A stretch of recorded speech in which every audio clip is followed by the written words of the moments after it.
I'd like to tell you about Viktor Bout. We knew him as the Merchant of Death. You might know him as the Lord of War. They made a movie about him a while back with Nicolas Cage in it. You call me evil, but unfortunately for you, I'm a necessary evil. My name is not important, but my story is. I was a government employee for over 30 years. I retired from USP Marion not long ago. The names of all the prison employees have been changed for their safety. He was a very personable guy. He was so personable, so likable, that of all the people that I met that would be able to escape with insider help, it would be Viktor Bout. Now, he dealt with many, many dangerous people. I mean, he was in charge of sneaking weapons in under the U.S. or UN embargo into Liberia, where a guy named Samuel Doe and Charles Taylor were slugging it out for the control of the country. And Charles Taylor was eventually convicted in world court of crimes against humanity, war crimes, rape, murder. I mean, he was one bad dude. And this Viktor Bout, or the Merchant of Death as I knew him, sold him the arms to carry out those crimes. I mean, he snuck weapons into the Congo, Afghanistan. Now, he said he didn't deal with Al-Qaeda and the Taliban, but I mean, who else was buying guns and bombs and things in Afghanistan in the 90s, right? He sold to different factions in all the, or most of the civil wars going on in Africa. He sold a surface-to-air missile that almost shot down an Israeli passenger plane. He was linked to the Soviet GRU, which is their military intelligence. It was even rumored that he was an officer in the GRU, and he certainly had contacts in the KGB.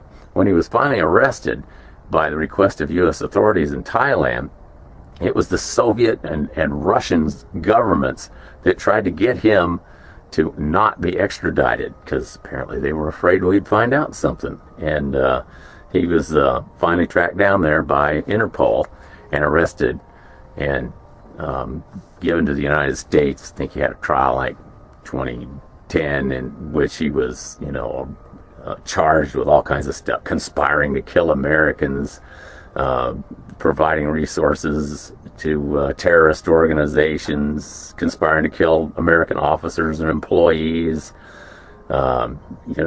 money laundering, wire fraud, illegal purchase of aircraft. Basically, he was a guy that transported things, and he didn't care what it was. It could be UN peacekeepers one time, and the next time it's illegal arms. They even said that the drugs was transported at some point or another. And he did, in fact, transport UN peacekeepers along with the guns and bombs that they were there to protect people from. So he sold to both sides. As a person, he was a very, very personable guy. I'm not telling you that I liked anybody that was a prisoner there, but I could see how a guy like him could manipulate people because he was just friendly, unlike, say, the mafia members that I knew who were had this code that they couldn't speak to us or be friendly toward us. Well, the way that you manipulate people is to be friendly to them, make friends, be happy, yeah. And this Viktor, he spoke such good English that he didn't really have an accent. He wasn't like the Russian guy that you think of. He didn't talk like that. He didn't talk like, Vladimir Putin or Dracula or something. He didn't speak like that. He didn't have that heavy Eastern European accent. He spoke very good English, and he seemed to have spoken many others. I looked in his cell before. He had several languages in there that he was reading. So he was an extremely intelligent guy. And take that along with this personality of his and friendliness, easygoing, never complained, didn't show us disrespect, anything like that. And that is a dangerous combination to manipulate staff into helping him escape. I mean, you're his buddy one minute, and the next you're helping sneak in the rope so that he can skinny down the wall.